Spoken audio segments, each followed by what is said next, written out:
You, out of spite, deleted my videos on a YouTube channel that you were entrusted with. I was fired. Blair had taken the car as well as my belongings. My life had been set back to square one. She did this, she paid people to dig up dirt, make alt accounts, harass me for months. The only kind of person who could slander their friends like this is someone who is darkly unremarkable.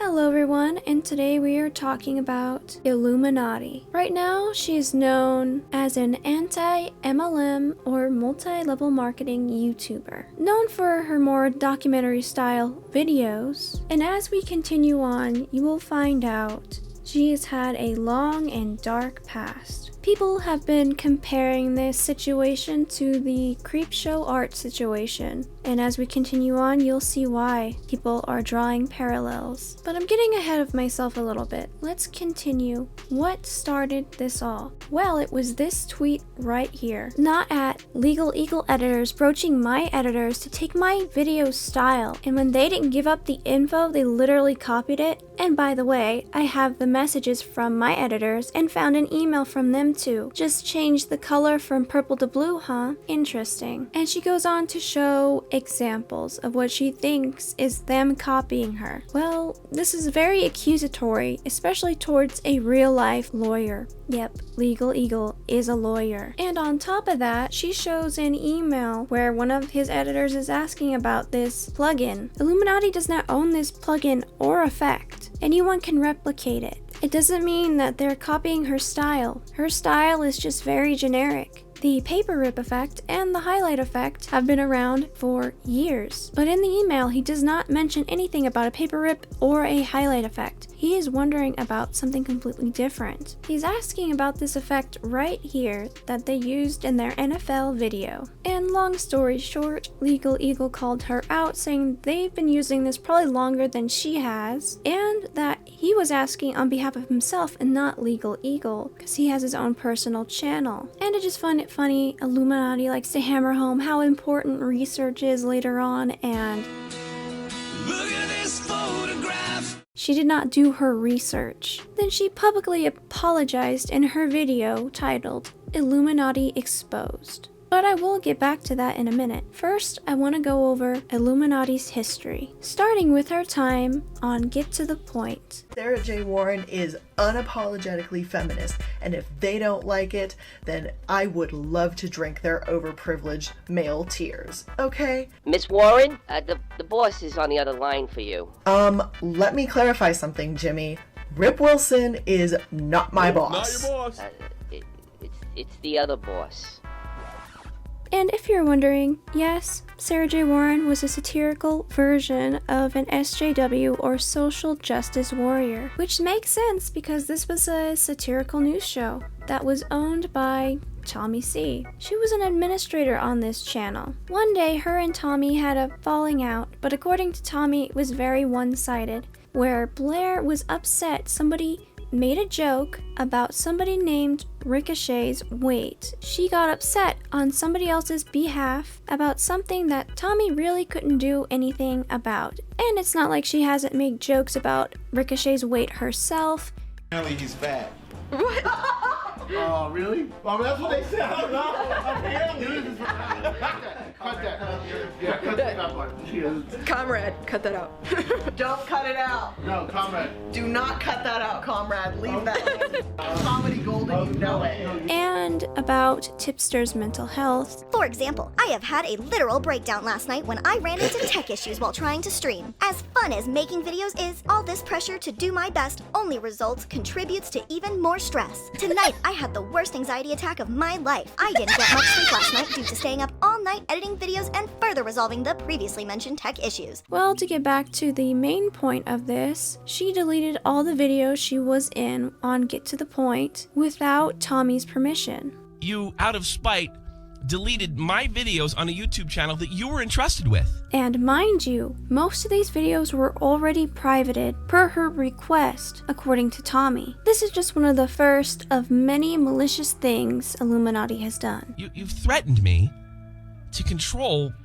donators, friends, supporters, volunteers, as if they're like my minions. Blair, when we begged you not to strike your boyfriend over a dumb video he made that got 2,000 views that wouldn't have moved the bar left or right, we had to beg you not to do it. After everything that happened with Tommy, she later had a falling out with her ex-boyfriend, who was also a YouTuber called Azothan or r/Devil's Advocate. During this time, she was doing Reddit content, and she encouraged him to do the same. It's important to call out bullying, lying, doxing, and threats. Unfortunately, I'm here to tell you that Illuminati has engaged in all of these behaviors. He alleges a lot of abuse. There will be phone calls that highlight this, but his allegations are she threatened to dox him and to take legal action against him. This was for two reasons, one being the recorded phone call and another being she wanted to flip around the doxing allegations he made against her. And then, like, one message after that, you go and you start posting shit on Twitter, and it just didn't make sense to me. Where did I say anything? I don't know why you did that. After the breakup. Huh? Where did I say anything? The first time I've said something is today. On Twitter, Blair. I've said nothing. I have seen your Twitter and the bullshit you've been spewing on there. So if you want to try me, Josh, okay? Then I asked you a simple yes or no question. Were you talking ill of me to other content creators? I even said I didn't think you were. It was just... The answer is no. I don't understand. But now you dodged it. Now it might change to a yes because now I'm going to have to protect my ass. Because you want to come at me sideways. And then you come at me with the threat of legal action over, again, things that are 100% completely true. I'm sorry if you don't want them discussed, but I am tired of having you slander my name. Because God knows why, because you're bitter about a breakup because your cash cow left you. Like, off, Josh. And these phone calls do not make Blair look good at all. He shows a lot of DMs and messages on Discord, and she was communicating with malicious people in Discord in order to give them personal information on him. And when he spoke out, he was threatened with legal action. All allegedly, of course. But if you want to see the rest of the videos, they are from r/Devil's Advocate. And before these videos were released, Nick the Oreo released a video on Blair that she did not like. And in the thumbnail, Nick used somebody's fan art of her. Nothing malicious about contacting a artist with 5 followers on Twitter to notify her that her drawing was used. Okay. She couldn't have possibly expected that this would lead to me getting a copyright strike. Nick's video is copyright striked because of the thumbnail. Illuminati contacted the artist, and Illuminati also contacted somebody else because they used a lot of their vlog. Well, Valerie did not care, so her plan to indirectly copyright strike only worked one time out of 2. Now on to the biggest drama that she was in before everything came out with Sad Milk.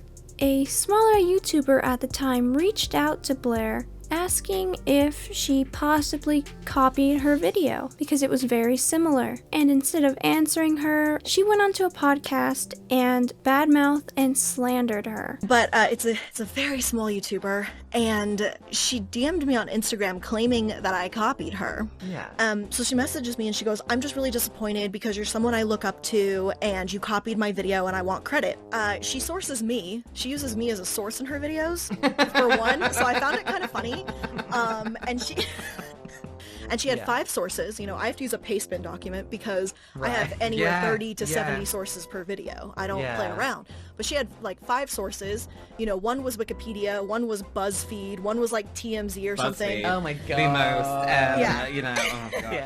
After this, Madison, or Cruel World Happy Mind, makes a response, basically debunking everything Illuminati was saying about her. For me to try this many times to extend the olive branch, for the message that I sent originally to be taken in such a harsh way and to be justified as a reason to say that many things about me, I feel like it was a very intentional misunderstanding. In a podcast takes an opportunity to go on there and talk crap about me. But the thing is, what this person says on the podcast is just blatantly not true. And here I was this entire time thinking everything was fine, respecting this creator, shouting them out when I could because I thought they were awesome. And after this, she messages Illuminati again, trying to talk. but not before Blair puts out a tweet saying she's going to do an exposed live stream. Blair was going to weaponize her audience against Cruel World Happy Mind. But before that, she did agree to talk, and after they talked, she decided not to do the exposed live stream if she agreed to take down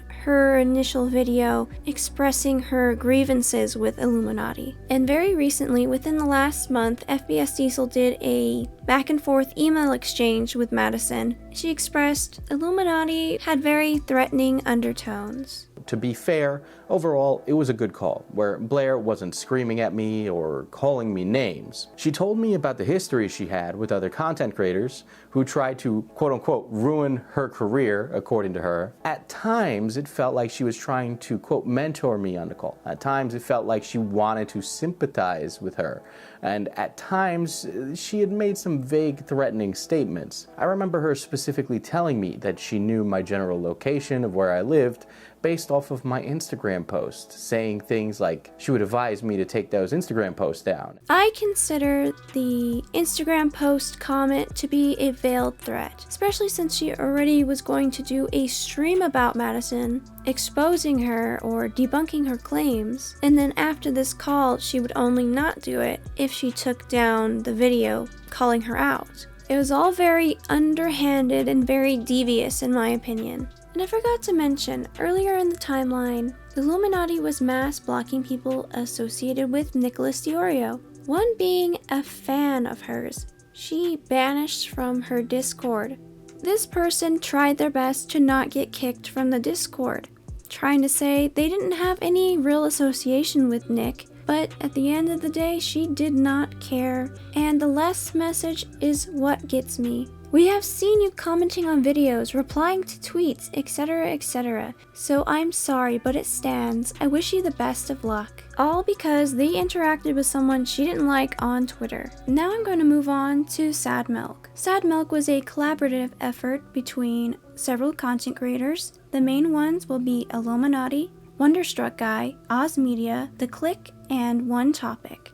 And just to clarify, everyone thought of each other as friends during this time, not just business partners. After the whole situation with Legal Eagle, people from Sad Milk began to come out with their stories. Now this is what prompted the response, her video Illuminati Exposed, where she starts leveling a ton of allegations against them in return. Now there were two allegations Blair leveled at The Click. One being he used slurs, at least back when he was a teenager, and two, he allowed a P-word to be active in his Discord server.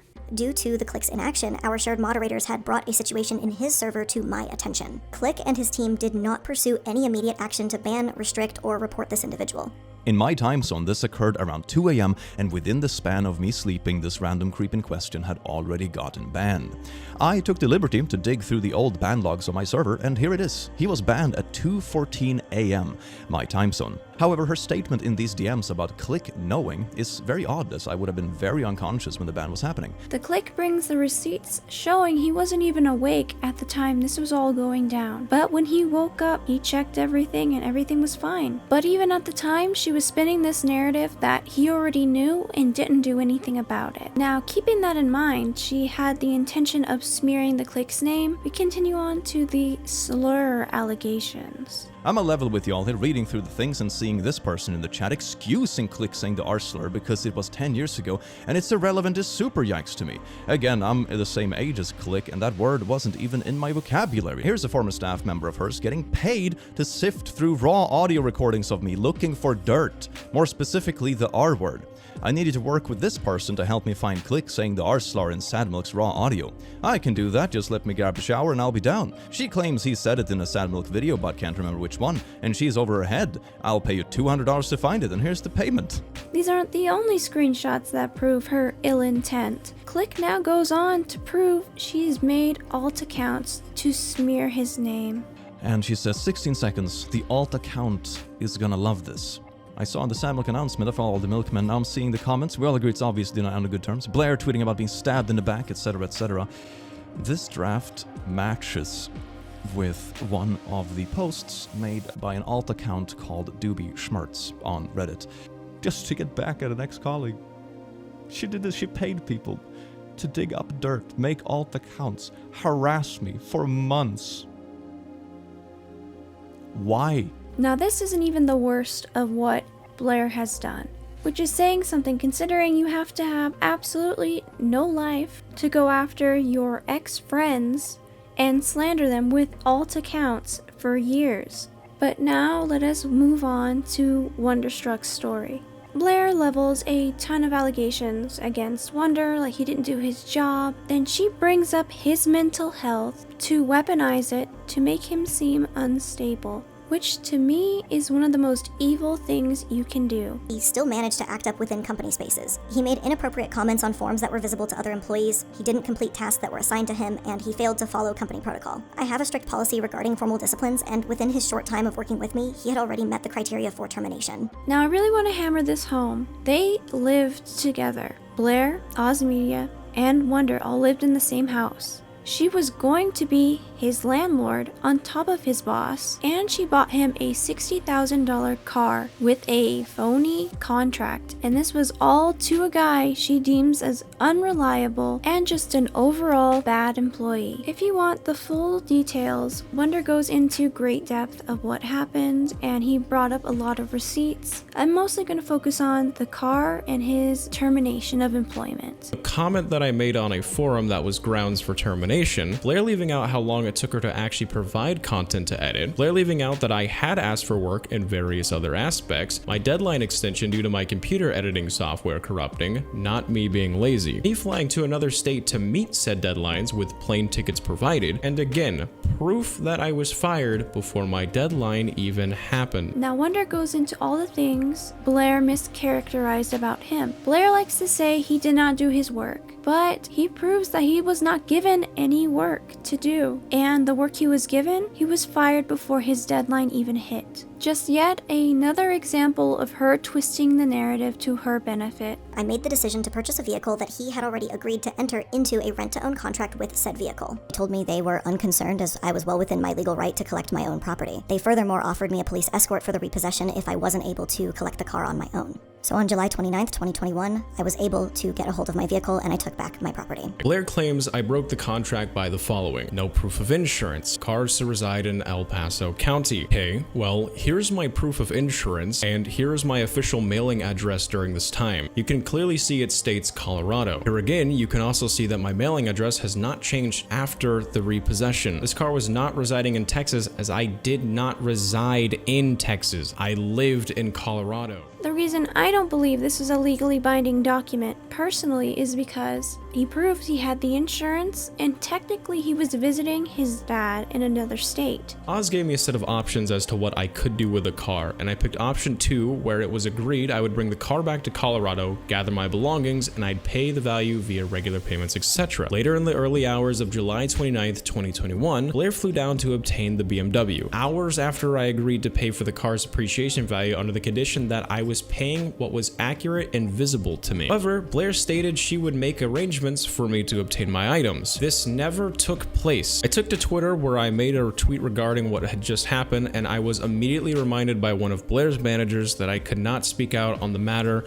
and I was threatened with NDA. Basically, to summarize the situation, he agreed to give back the car, but she still felt it was necessary to go in the middle of the night and take the car with all his possessions still inside. Everything of value to him was in that car, including his YouTube play buttons. And according to Wonder, she never let him collect these items ever. Is my skateboard, both my Sad Milk and Wonderstruck Guy play buttons, my $800 GoPro set, and a whole list of other items I was prohibited from obtaining, which I found out recently from Oz. These items were subsequently thrown in the trash after some time. If you're not convinced Illuminati is just a terrible human, I'm not sure what will. And after Wonder's video came out, she hit him with a cease and desist letter. She also sent one to Oz Media and Oz Media's family. So to me, this is just more attempted intimidation. And on top of that, she made a statement basically calling everything false allegations. and her statement looks like it was taken from ChatGPT. At this point, I think she just put in a prompt saying, write a statement like a lawyer would. And in the wake of all this coming out, she's also lost sponsors: HelloFresh, Factor, Stitch, and last I heard, ExpressVPN. And not to mention losing hundreds of thousands of subs on her YouTube channel. After everything she's done, I don't feel bad for this happening to her. She's a truly twisted and sick individual. And if you can take anything from this, just be careful who you trust online. You don't know who they really are behind the keyboard. But this is the end of the video. Please let me know what you think down in the comments below. And as always, I'd like to thank my channel members. It does mean a lot to me that you are supporting the channel, especially my tier 3 members, my super Nekos. And if you have any suggestions, leave them in the Discord, and I will see you all next time. Bye!